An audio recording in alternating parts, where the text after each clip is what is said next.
ustedes, no me gusta llegar tarde, pero bueno, se me salió como de las manos porque no conocía bien aquí la... Por cierto, Popayán es una ciudad muy bonita, nunca había estado aquí, pero me tocó... Veo que ahí están ingresando. Bueno, hoy vamos a ver una clase que básicamente son de dos hormonas, que son las tiroides y la paratiroides. Dos glándulas mejor, la glándula tiroidea y la paratiroidea, sus principales funciones y entre esas dos hormonas pues entra el metabolismo del calcio, que es un ion supremamente importante. Si ustedes recuerdan, el calcio lo necesitamos primero mmm, para la formación de nuestro hueso. De hecho, el 99% del calcio que nosotros tenemos lo tenemos almacenado en los huesos. Calcio y fósforo son los principales componentes de nuestra estructura ósea. Entonces el 99% del calcio que nosotros tenemos está ahí en los huesos. El otro 1%, que pareciera poco, está pues circulante, hay intracelular y extracelular. Es mayor el extracelular, intracelular es poco y el calcio se mantiene guardado, pero el extracelular juega un papel supremamente importante en la activación de la despolarización de la célula cardíaca y de la célula muscular. Entonces el calcio es un ion mmm, que necesitamos siempre, ¿no? Desde que se está formando el feto en la mamá, pues se tiene que empezar a formar el cartílago donde hay calcio y luego posteriormente el hueso, por supuesto también con calcio. Y la actividad muscular, incluyendo el músculo cardíaco, pues depende del calcio. Y la tiroides y la paratiroides, ambos tienen que ver con el metabolismo del calcio. Adicionalmente hay otra considerada así como hormona, otra sustancia que es la vitamina D, que también tiene que ver con el metabolismo del calcio. Entonces, al final mencionamos cuál es ese rol que juega la vitamina D con el calcio. De hecho, durante mucho tiempo se pensó que la vitamina D, el único, la única función que hacía era que mejoraba la absorción de calcio a nivel gastrointestinal. Hoy ya, digamos, esa función la conocemos bien, la hemos dejado como de lado y sabemos cómo la vitamina D es indispensable pues para el sistema inmunológico y cómo vemos que pacientes que tienen baja vitamina D pues tienen una susceptibilidad mayor a tener infecciones y demás. Entonces hoy ya la vitamina D se desligó un poquito del calcio y se está estudiando mucho la vitamina D con relación a las infecciones. Sin embargo, no podemos olvidar pues esa función que tiene la vitamina D en el metabolismo del calcio junto con la tiroides y la paratiroides. ¿Sí? Entonces son tres hormonas que intervienen en ese metabolismo del calcio: tiroides, paratiroides y vitamina D. Entonces vamos a hablar de estas hormonas y de sus funciones. Lo primero que tenemos que recordar es que ustedes ya lo deben haber visto mucho con el profe Juan, es ese sistema hipotálamo hipofisiario. Recuerden, el hipotálamo es una parte que está debajo del tálamo, allá en el prosencéfalo. Si ustedes recuerdan, del, las partes del encéfalo son tres: el prosencéfalo, el mesencéfalo y el romboencéfalo. En el prosencéfalo estaba el encéfalo, más tálamo, hipotálamo, hipocampo. Luego sigue el mesencéfalo, donde está el mesencéfalo, y luego sigue el romboencéfalo donde está el bulbo raquídeo y la protuberancia. Entonces el hipotálamo, el eje hipotálamo hipofisiario está en la parte más superior de nuestro cerebro, más superior tanto en localización como en función, porque recuerden que nosotros podemos tener fallas en nuestra corteza cerebral, incluso en el hipotálamo, en la hipófisis, pero la parte indispensable de nuestro cerebro es la parte que tiene que ver con el tallo cerebral, donde están los centros de regulación de la frecuencia cardíaca y la respiración. Pero ahí arriba está pues el hipotálamo, el centro hipotálamo hipofisiario. El hipotálamo como estructura propia del sistema nervioso y la hipófisis como estructura propia del sistema endocrino. Alguien se le activó como alguien se le activó el micrófono. Ya, gracias. Entonces, el hipotálamo manda señales a la hipófisis y la hipófisis empieza con la producción de los primeros promotores hormonales, ¿cierto? Entonces, ¿cuáles son esos promotores hormonales que vienen del hipotálamo a la hipófisis? Son estos, la GnRH, que estimula la hipófisis para que produzca hormona foliculoestimulante y hormona luteinizante. Esto es solo introducción a la clase de hoy. La GHRH, que estimula la producción de hormona del crecimiento. La TRH, que estimula la producción tanto de hormona tiroidea como de prolactina. La CRH, la corticotropina, que estimula la producción de las hormonas suprarrenales. Y la PRH, que estimula la producción de prolactina. Y hay dos estimulantes hipotalámicos, estimulantes no, inhibidores hipotalámicos, que van a la hipófisis y le dicen que disminuya la producción de dos hormonas, o de tres. La somatostatina, que inhibe la hormona del crecimiento, y la TSH, y la PIH, que inhibe la producción, que es la dopamina, que inhibe la producción de prolactina. Todo esto para que recuerden, por favor, que la TSH, que es la hormona estimulante de la tiroides, que se produce en donde, en la hipófisis anterior, tiene dos estímulos. Un estímulo positivo de la TRH y un estímulo negativo de la somatostatina o SS, que es la hormona SS, ¿cierto? Entonces la TSH tiene esos dos estímulos. Entonces, primero, ¿dónde se produce la TSH? En la hipófisis anterior. ¿Y quién está estimulando que tengamos nosotros más hormona tiroidea o menos hormona tiroidea? O bien sea la TRH o la tirotropina, o bien sea la SS o somatostatina. Solo para recordar, estas son todas las hormonas que se producen en la hipófisis anterior.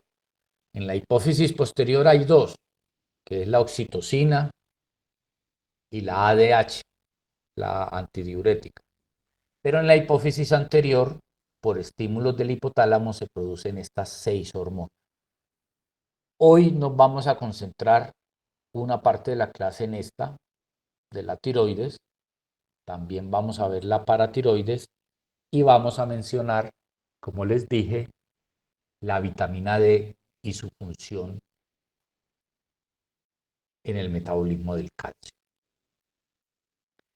Entonces vámonos a la glándula tiroides. ¿Qué es la glándula tiroides? Pues la glándula tiroides es un órgano que tenemos aquí en el cuello, perteneciente al sistema endocrino, que recibe estímulos.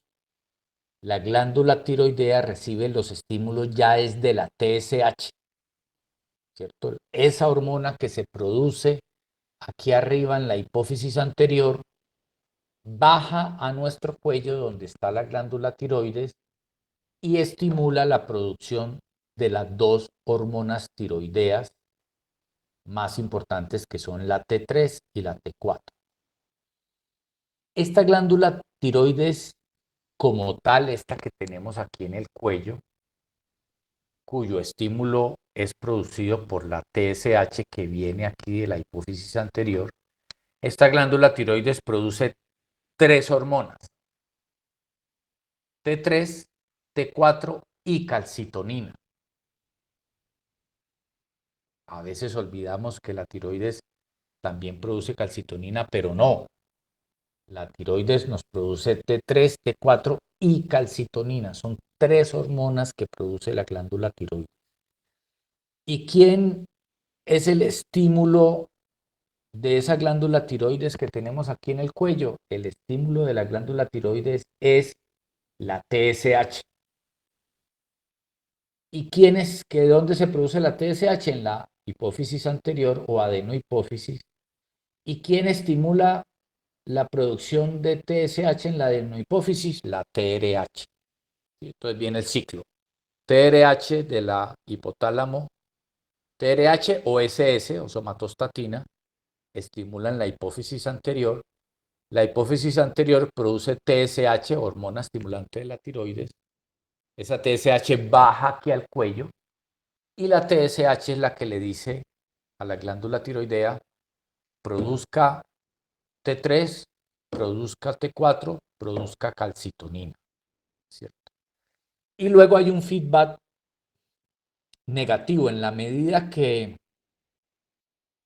exista suficiente T3 y T4, ¿cierto? Esos niveles de T3 y T4 le dicen al hipotálamo: no produzca más ese factor TRH que estimula la adenohipófisis. Estamos bien de hormona tiroidea. Pero si la T3 y la T4 se disminuyen,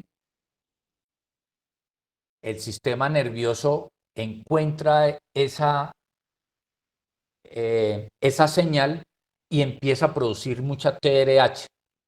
Y esa TRH empieza a producir mucha TSH. Y la TSH se viene para la glándula tiroides y empieza a estimular la producción de T3 y T4. Pongan atención a la pregunta que les voy a hacer.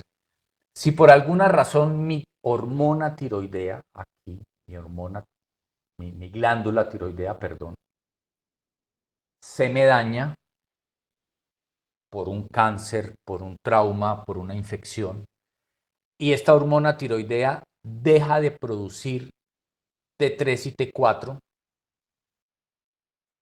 el paciente se quedó sin T3 y T4 porque esas T3 y T4, que son las que realmente activan el metabolismo celular, si esa T3 y T4 se me desaparecen por daño de la glándula tiroidea y yo le hago unos exámenes al paciente, efectivamente la T3 y la T4 estarán bajitas, acercándose a cero.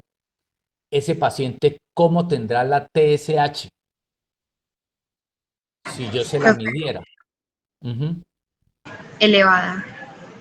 La tendrá súper elevada porque el sistema nervioso, ¿a través de quién?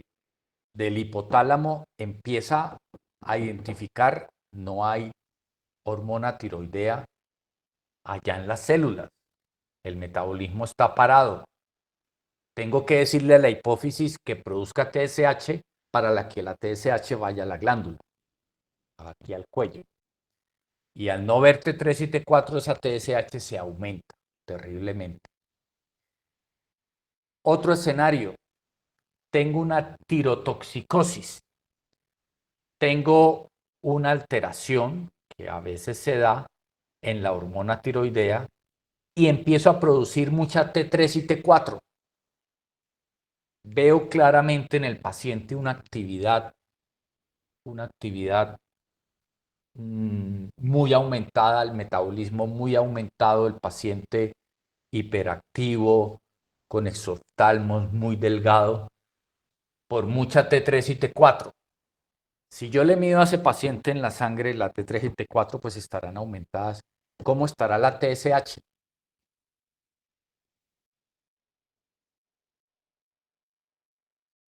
Normalmente disminuida, porque esos altísimos niveles de T3 y T4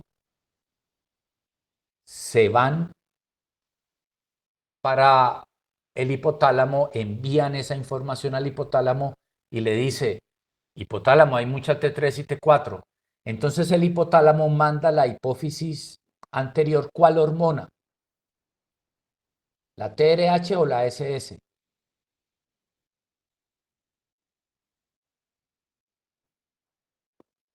Si yo tengo que inhibir la TSH porque hay mucha T3 y T4, ¿cuál hormona se me estará estimulando el hipotálamo? ¿Esta o esta?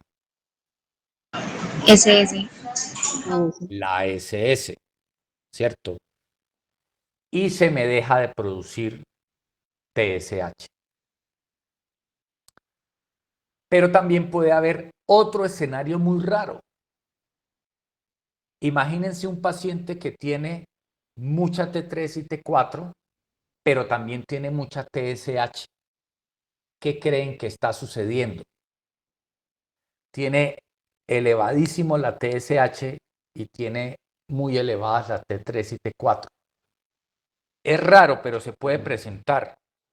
Y yo digo, la hormona, la glándula tiroides está funcionando, pero ¿por qué si tengo niveles tan elevados de T3 y T4 se sigue produciendo mucha TSH? ¿Qué puede estar pasando?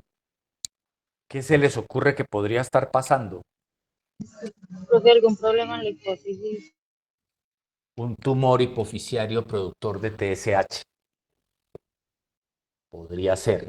Entonces mire que no es tan sencillo como una receta de cocina. Hay que analizarlo todo y hay que entender, más que aprenderse de memoria, que del hipotálamo salen dos hormonas que determinan la cantidad de TSH. La TRH que la estimula y la SS que la inhibe. Y luego esa TSH se viene a la glándula aquí en el cuello y es la que me estimula la producción de T3, T4 y la otra hormona de la tiroides que a veces es olvidada, que es la calcitonina. ¿Sí? Esta glándula tiroides que tenemos aquí en el cuello,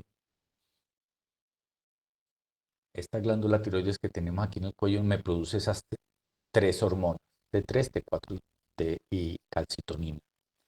Ahora, la enfermedad tiroidea es una enfermedad muy frecuente en nuestro medio.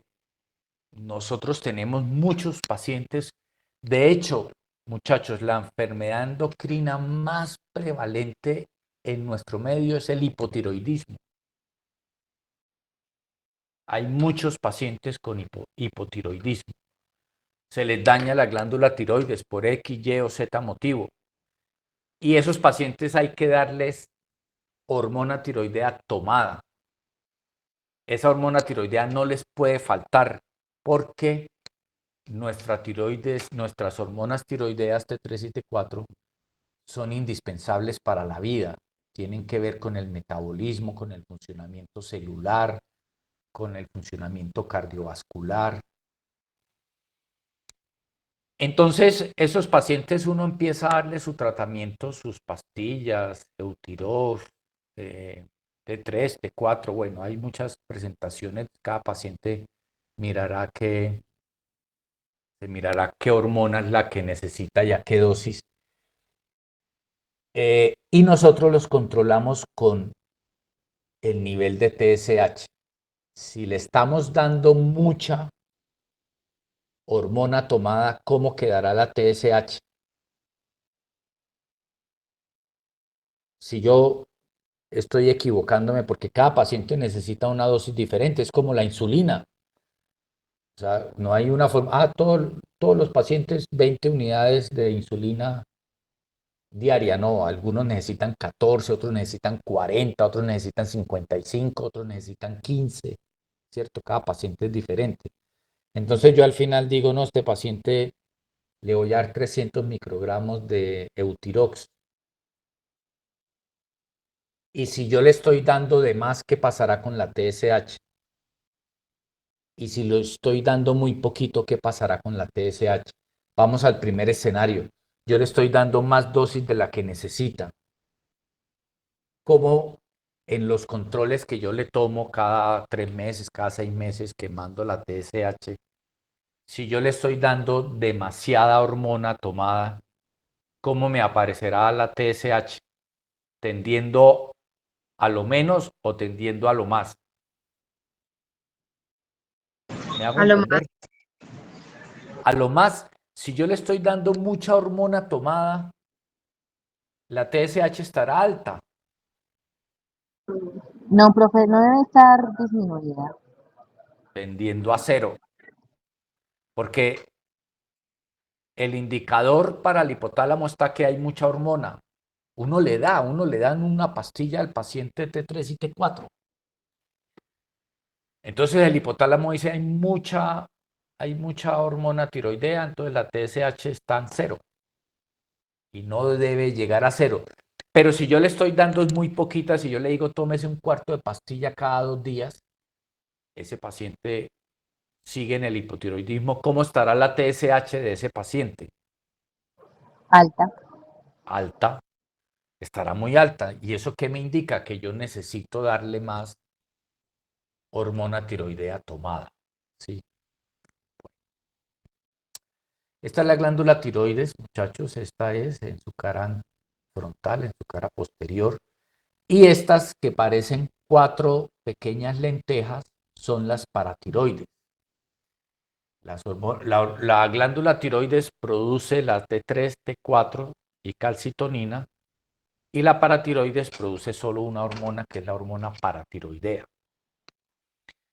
En muchas ocasiones ustedes han visto, o sea, la patología, y aquí está la tiroides, la vemos aquí, ¿no? Aquí sobre el cartílago, debajo del cartílago cricoideo, aquí, delante de la tráquea, normalmente pesa 15 a 20 gramos, esta es la glándula tiroides, ¿cierto? Es bien conocido que al igual que muchos otros de nuestros órganos, cáncer de hígado, cáncer de mama, cáncer de páncreas, pues hay cáncer de tiroides, hay que operarlo y sacarlo. Y en muchas ocasiones, intentando resecar el tumor, se llevan las paratiroideas y el paciente queda eh, con un vacío muy grande en el metabolismo del calcio, que las paratiroides, eh, al igual que la vitamina D, pues nos ayudan a tener valores adecuados de calcio. La calcitonina baja el calcio, la paratiroides y la vitamina D pues nos ayudan a retener, a guardar el calcio y a elevarlo en la sangre, a tenerlo en los límites que lo necesitamos para nuestra contractura muscular. ¿Sí? Entonces, cuando hay un tumor en la glándula tiroidea, se intenta preservar las paratiroides, pero no siempre se puede. En realidad, no siempre se puede. Bueno, esto es lo que más o menos les decía. La tiroides pues tiene un feedback, eso se llama así, una retroalimentación. Si hay mucho T3, T4, el hipotálamo disminuye. Si hay poquito T3, T4, el hipotálamo aumenta. ¿Sí?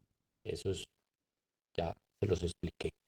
Entonces, ¿cuáles son esas hormonas de la glándula tiroidea? Son 3 hormonas. La tetrayodotironina o tiroxina, que es la T4.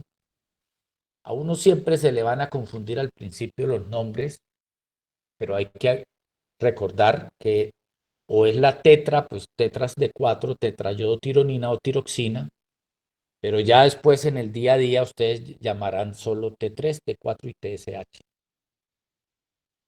Pero hay que saber que la T4 es tetrayodotironina, o sea que fue una molécula de tiroglobulina más 4 de yodo, o la triyodotironina, que fueron 3 moléculas de tiroglobulina más 3 moléculas de yodo más la tiroglobulina.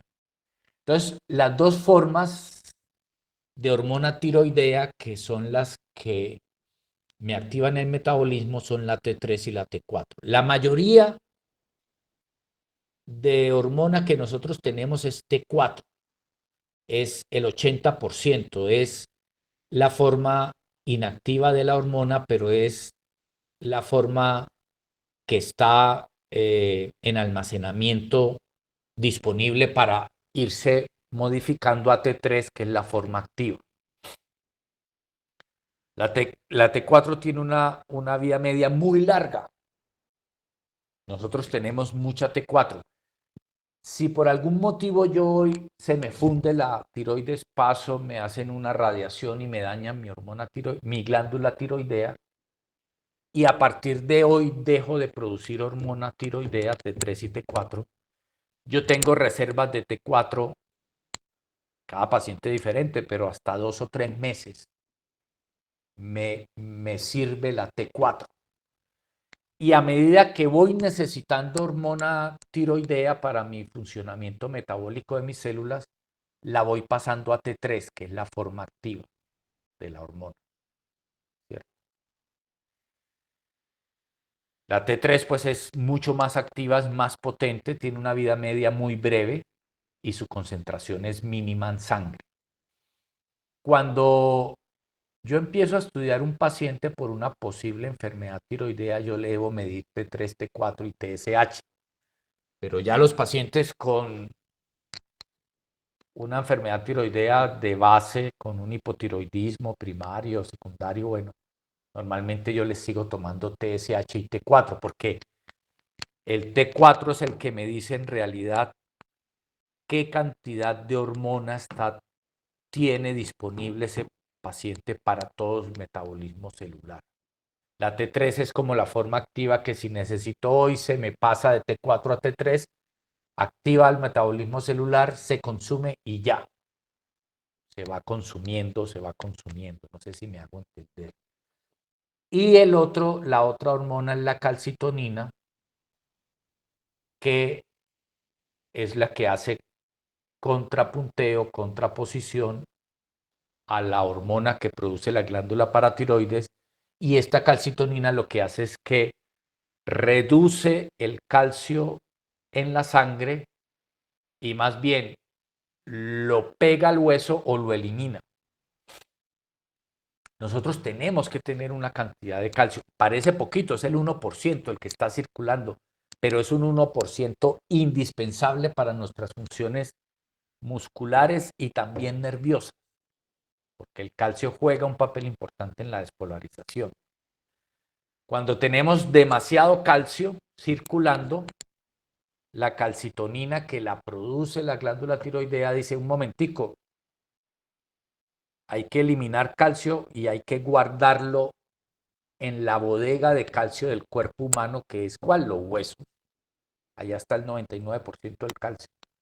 La calcitonina reduce el nivel de calcio de la sangre, mientras que la hormona paratiroidea producida por la glándula paratiroides me lo eleva.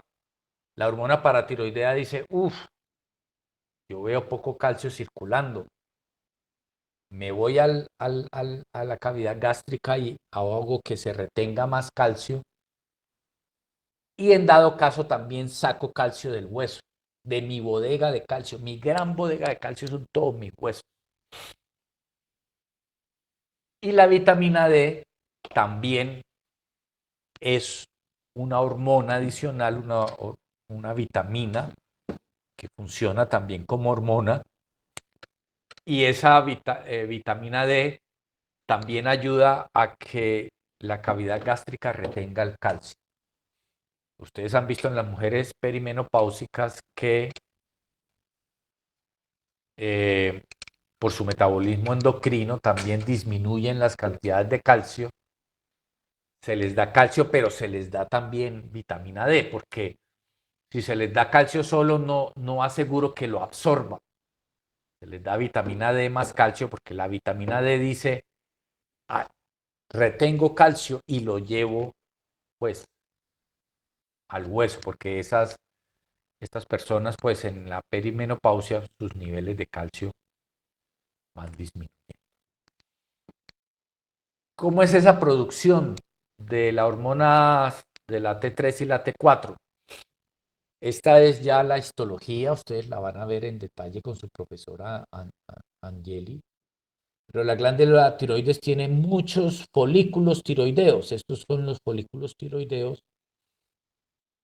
Hay células foliculares y parafoliculares dentro del folículo y allí se almacena una proteína que es la tiroglobulina. Esa tiroglobulina se une al yodo, por eso el yodo es importantísimo. Nosotros el yodo lo recibimos de la sal es yodada, pero hay personas y hay poblaciones que tienen poco yodo en la dieta y pueden tener problemas con su metabolismo tiroideo, pero la forma es que en estos folículos que tenemos en la glándula tiroides, estos están llenos de una proteína que es la tiroglobulina y esa proteína se une con el yodo y se forma la T4. Y esa T4 es el precursor de la T3, que es la que finalmente entra a la célula y activa el metabolismo celular. ¿Cómo se transportan estas hormonas? Se transportan unidas a proteínas plasmáticas de origen hepático. O sea que las hormonas tiroideas necesitan globulina y albúmina pues para proteínas que se producen en el hígado para ser transportadas y llegan a las células y tienen una función que tiene que ver con el metabolismo celular. La tiroxina o la tetrayodotironina, que es la misma T4, se está liberando a las células de los tejidos más o menos cada 6 días.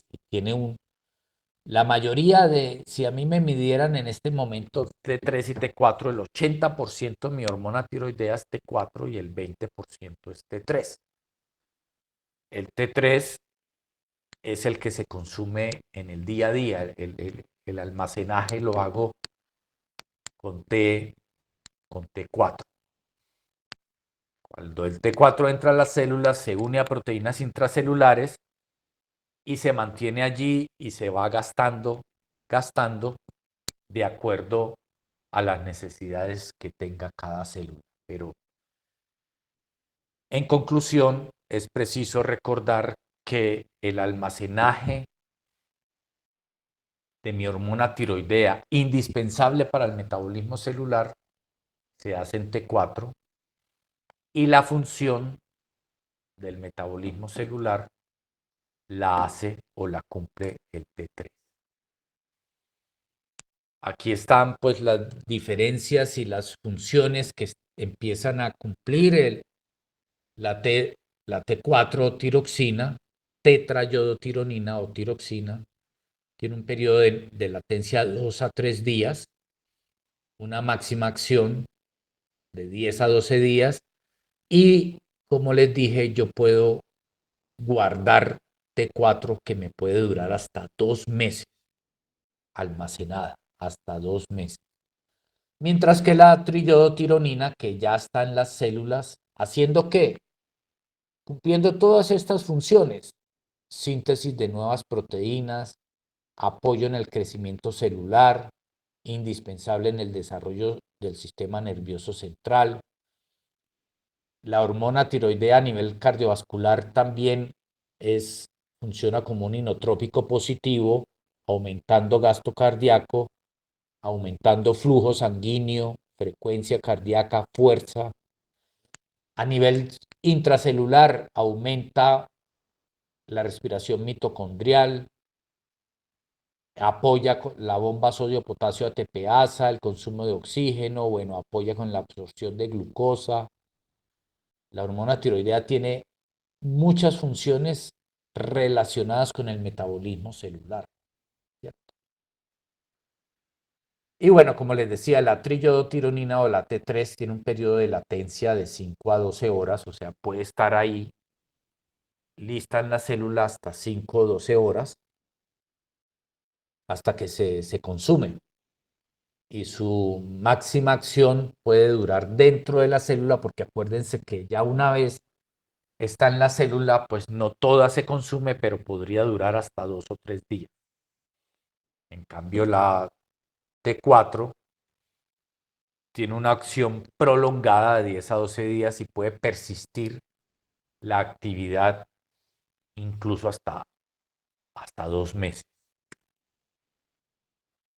¿Y cuáles son las funciones? Ya lo acabo de decir, aumento en la síntesis de proteínas por parte de las células, efecto lipolítico sobre los tejidos de depósito de grasa.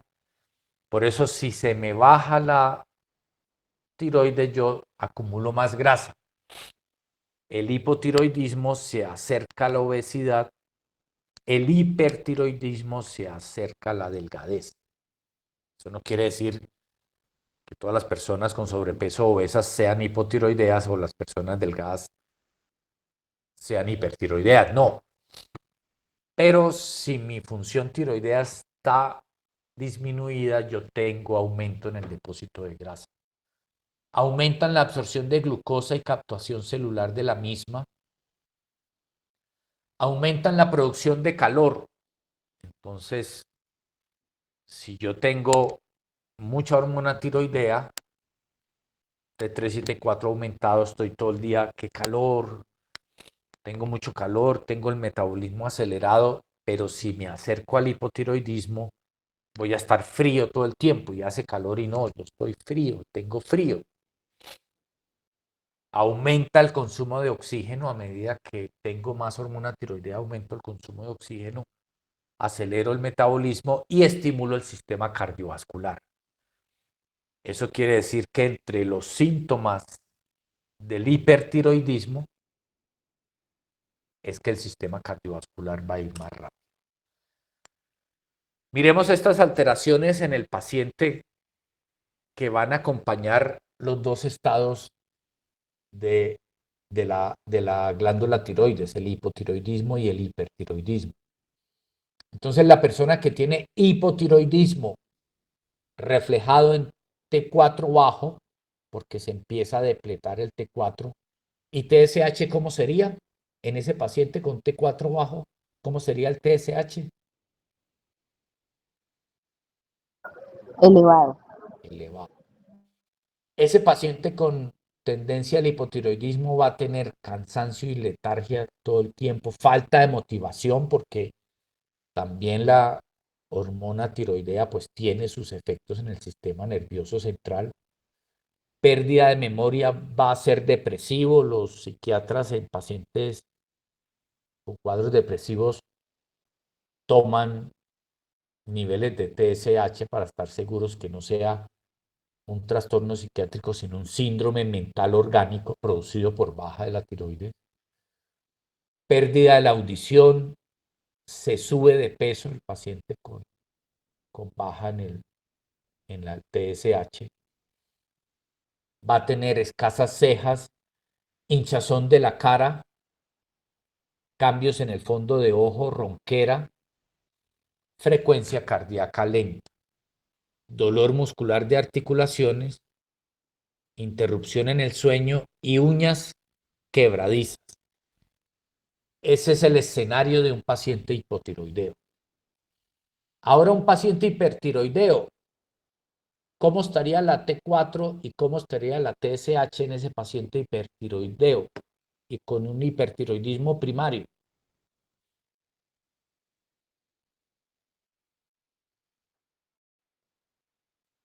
¿Cómo estaría la Sería, profe, T4? sería T3 y T4 deben estar altas y el TSH bajo.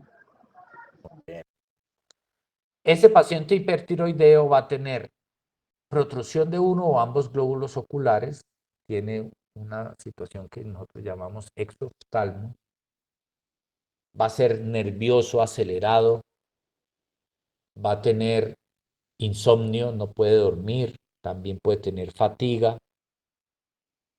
tiene palpitaciones, le rasca todo el cuerpo, puede tener pérdida de cabello, náuseas, vómito, piel caliente, porque tiene mucho metabolismo, sus células están ahí activadas, bocio, aumento de la frecuencia cardíaca y leve temblor en las manos. Este es el paciente hipertiroideo. Si el paciente tiene hipotiroidismo fácil, le doy hormona, lo tengo que cuadrar. Yo me puedo demorar, así como el paciente cuando le tengo que dar insulina. Y el laboratorio juega un papel súper importante ayudándome a cuadrar esa insulina o esa hormona tiroidea que le debo dar al paciente. Es indispensable trabajar de cerca con el laboratorio. Y en el paciente hipertiroideo yo le debo en muchas ocasiones hacer un procedimiento para fundirle la tiroides, porque por alguna razón sus células foliculares, parafoliculares están produciendo demasiada hormona y esa hormona pues me lleva a una complicación, ¿cierto? Y yo necesito administrarle una dosis grande de yodo para fundirle la tiroides y que produzca menos, o muchas veces, que parece irónico, el paciente hipertiroideo lo llevo a hipotiroidismo y lo controlo más fácil como un hipotiroideo que un hipertiroideo. Entonces, en la clínica yo tengo muchos más pacientes hipotiroideos que hipertiroideos. Tengo muchos más pacientes hipotiroideos que hipertiroideos. Miremos entonces el metabolismo del calcio y su función en la glándula paratiroides. El calcio, como les dije hace un momento, es el catión más abundante del organismo y el 99% lo tengo en mi bodega. ¿Dónde es mi bodega? En el hueso. Yo tengo mis huesos llenos de calcio y de fósforo, pero es muy activo, la entrada y salida de calcio del hueso es muy activa. No crean que uno forma un hueso y el hueso se quedó ahí, no, siempre el hueso se está regenerando. Hay hueso nuevo, hueso viejo, hueso nuevo, hueso viejo, ¿cierto? Yo tengo un golpe en mis huesos y aunque no haya fractura, llegan unas células que ya vamos a ver y reparan ese hueso. Y el hueso siempre se está remodelando, ¿cierto? El otro 1% es un calcio que está circulando en el plasma, ¿sí? Y es supremamente importante ese calcio que está circulando en el plasma para la función nerviosa y la función muscular. Por eso el metabolismo del calcio es muy importante. Aquí para recordar pues que el calcio y el fósforo pues son la fase mineral de nuestro hueso, son los que le dan esa rigidez a nuestro cuerpo, que nos permiten la marcha, la protección y el sostén. Desde el periodo fetal empieza a mineralizarse el tejido óseo a través de unas células que son los osteoblastos, los osteoclastos y los osteocitos. Ya vamos a ver cada uno qué función tiene. Y ese hueso, como les digo, siempre se está regenerando. El hueso, no es que se formó el hueso y ya quedó así, ¿no? El hueso va creciendo, se va fortificando. Partes viejas del hueso que ya están dañadas se cambian, se renuevan. Y los osteoblastos y los osteoclastos están siempre en función de ese metabolismo del calcio. ¿Y cuál es la principal fuente de calcio nuestra? Pues la alimentación, y él se absorbe en duodeno y yeyuno, ¿cierto? Un escaso porcentaje se absorbe por difusión simple y la mayor parte un proceso de absorción transcelular fisiológicamente regulado por la vitamina D. Por eso les decía que en esos pacientes en los que hay por algún motivo de nuestra clase, depresión de calcio, yo digo, ah, no, tómese unas pastillas de calcio, tome mucha leche, tome mucho yogur, pero yo necesito un regulador como es la vitamina D que me ayuda a guardar ese calcio, ¿cierto?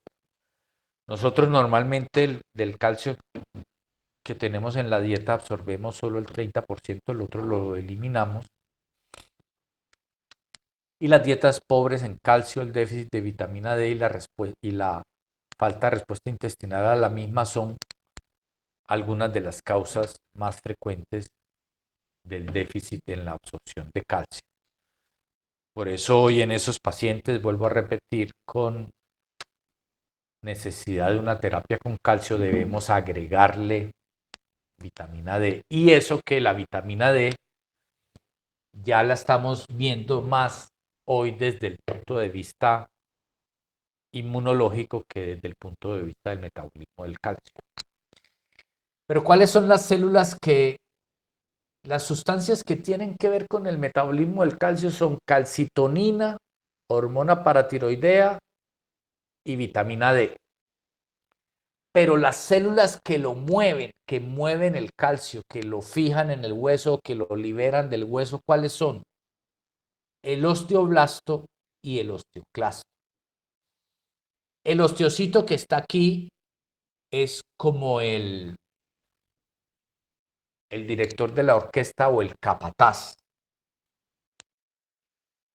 Ese osteocito que viene de la célula osteoprogenitora, ese osteocito, mire que tiene muchos brazos, le dice al osteoclasto, retire y destruya ese hueso y libere calcio. El osteoclasto libera, reabsorbe hueso, destruye hueso, para que luego venga el osteoblasto y repare el hueso. Entonces, el osteoclasto saca hueso, es el que tumba la pared, queda todo el escombro por orden del osteocito y el osteoblasto es el que vuelve y levanta la pared. ¿Sí? Entonces, el osteoblasto, su función es formar matriz ósea y el osteoclasto es reabsorber la matriz ósea. Y el osteocito es el jefe. El osteocito es la célula proveniente de la célula osteoprogenitora, que es la que tiene varios brazos y es la que está en función del hueso. Y también se pensaba antes, no, nosotros tenemos acción osteoprogenitora en la infancia y en la adolescencia y ya después no. Falso, hasta nuestros últimos días tenemos funciones del osteocito, pues ya menores el hueso tiende a volverse muy débil con el tiempo, pero siempre, siempre habrá función de estas células. No paran de funcionar. Aquí para mostrarles un poquito cómo desde la misma gestación, desde la formación de hueso, pues como el hueso, como el tejido cartilaginoso se va osificando, se va volviendo hueso. En el bebé recién nacido, donde está el hueso fetal, que es puro cartílago, luego los osteoblastos empiezan a formar huesos desde el centro hacia la periferia, ¿cierto? Aquí va del centro a la periferia. Y aquí quedan unas señales que son los cartílagos de crecimiento, que son las señales que nosotros utilizamos en los rayos X para más o menos definir la edad de nuestros pacientes cuando no se sabe. Cuando, por ejemplo, un adolescente cometió un delito y dice, no, yo tengo 15 años y tiene 19, porque si tengo 15 me llevan a un centro de, no sé cómo se llama, y si tengo 18 me llevan a la cárcel. Y no aparece, no muestra la cédula, no muestra nada y entonces uno le hace una radiografía y uno ve esto, qué tanto se ha osificado sus huesos. Generalmente lo hace en la mano, donde hay muchos huesos largos pequeños y uno puede mirar ahí. Pero también lo ven la mamá y el papá que llevan a su niño de 14, 15 años y dicen, no, mire, ya se estancó de crecimiento, no está creciendo. Uno en ese niño empieza a hacerle muchos exámenes, hormona de crecimiento, hormona tiroides, y le toma también radiografías y mira, no, este niño todavía tiene cartílago de crecimiento, va a seguir creciendo. O en algunos casos donde hay algunos trastornos, si uno ve, no, ese cartílago de crecimiento ya se cerró. Y así se ve, aquí se ve cómo se va osificando pues del centro hacia la periferia. Aquí externo pues todavía hay cartílago de crecimiento, pero aquí ya se va osificando. Y aquí abajo lo vemos cuando hay es una fractura. Cuando hay fractura pues hay inflamación, llegan células, el hueso se rompió. Luego vienen, ¿cuáles serían los que vienen a reparar? ¿Qué células?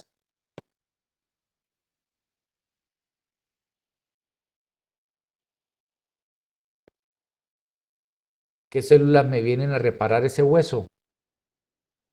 Los osteocitos, osteoblastos o osteoclastos.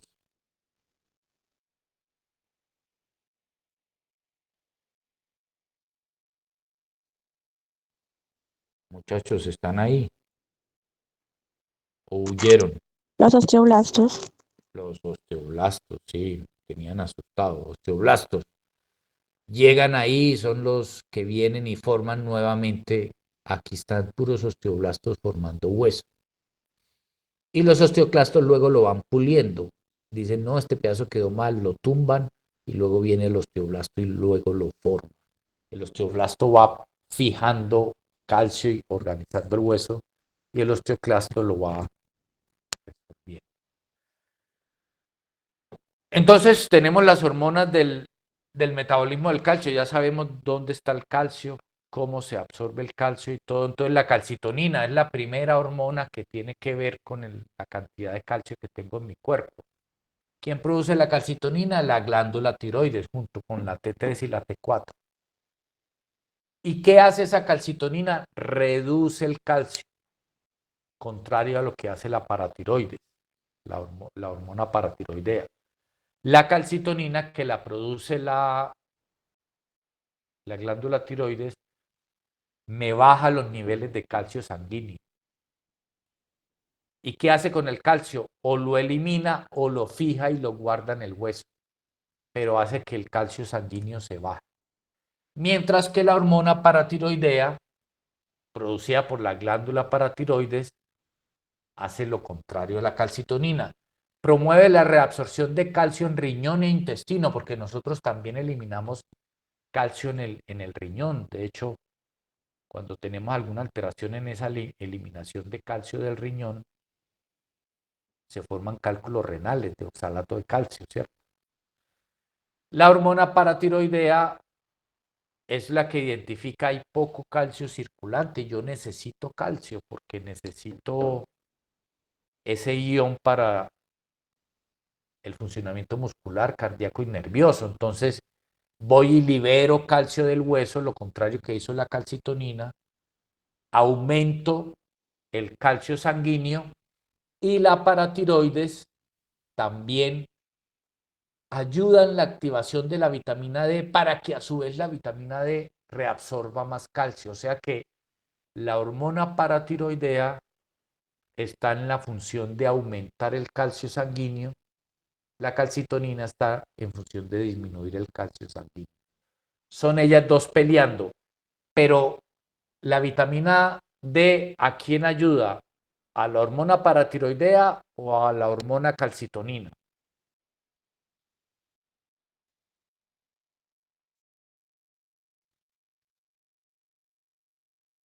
La vitamina D, ¿qué me ayudaría? ¿A aumentar mi calcio o a disminuirlo?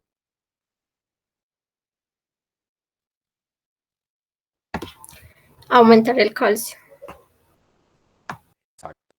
Entonces la vitamina D se une, forma gallada con la hormona paratiroidea para retener más calcio, para que haya más calcio sanguíneo y para que aumenten los niveles de calcio. A diferencia de lo que hace la calcitonina, que ayuda pues es a eliminar el calcio. Aquí solo para recordar pues la vitamina D tiene como un camino muy interesante porque nosotros tenemos un precursor de vitamina D en la piel que se activa con la luz solar. Luego de esa vitamina D3 activada se hidroliza tanto en el hígado como en el riñón y una vez está lista la vitamina D, pues ayuda a reabsorber más calcio.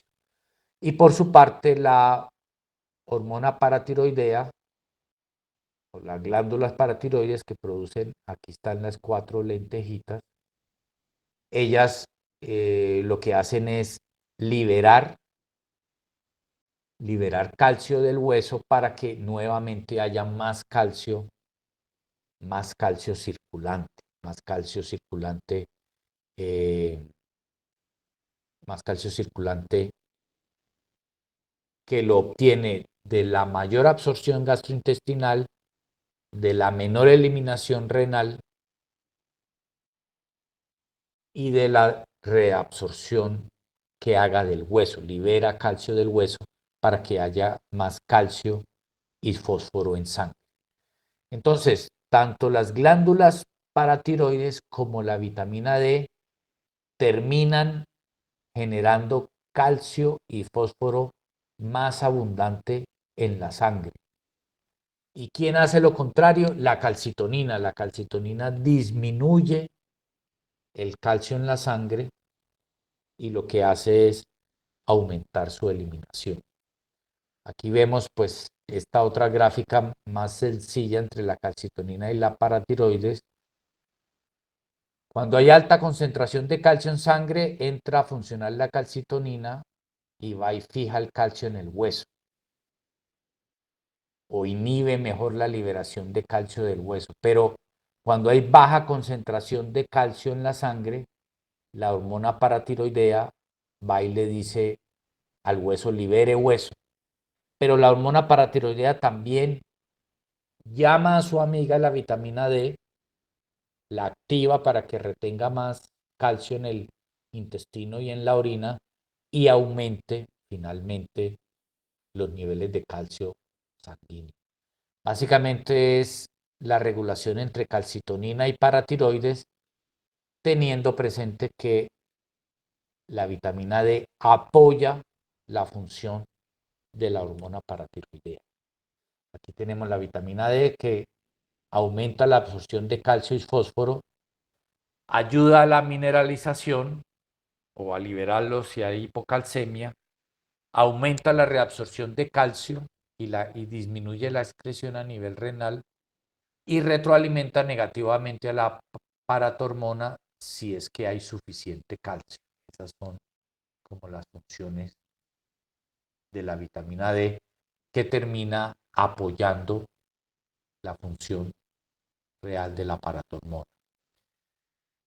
El calcio, además de su importancia en el sistema óseo, ya lo habíamos mencionado, participa en procesos fisiológicos de músculo esquelético, cardíaco, no lo había mencionado. En la coagulación de la sangre también es súper importante y en la transmisión de los impulsos nerviosos. Y el calcio pues está mayor en el hueso, luego en el nivel extracelular y el mínimo es en el nivel intracelular. El potasio que está también más en hueso, pero el fósforo, perdón, está más intracelular que extracelular. El calcio está 99% en el hueso y luego está en el espacio extracelular activando las células y muy poquito en el espacio intracelular. Muchas gracias, muchachos. Eso es lo que tenía para contarles hoy. Preguntas, dudas, aportes y quejas.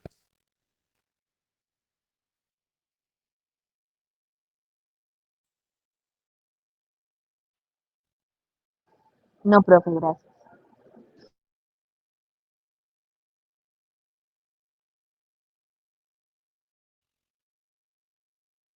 Bueno, ¿quién más? ¿Quién tiene por ahí algún? Están abandonando la reunión, entonces así de rápido se están yendo. ¿Alguna pregunta? Si no hay preguntas, pues No, profe. una vez más les me excuso la llegada tarde y bueno, no, entonces les deseo una feliz tarde de miércoles, mitad de semana, o esta semanita que es corta y rica por ser corta y bueno, muchachos, mucha suerte entonces. Muchas gracias por escucharme. Gracias, profe. Hasta luego, profe.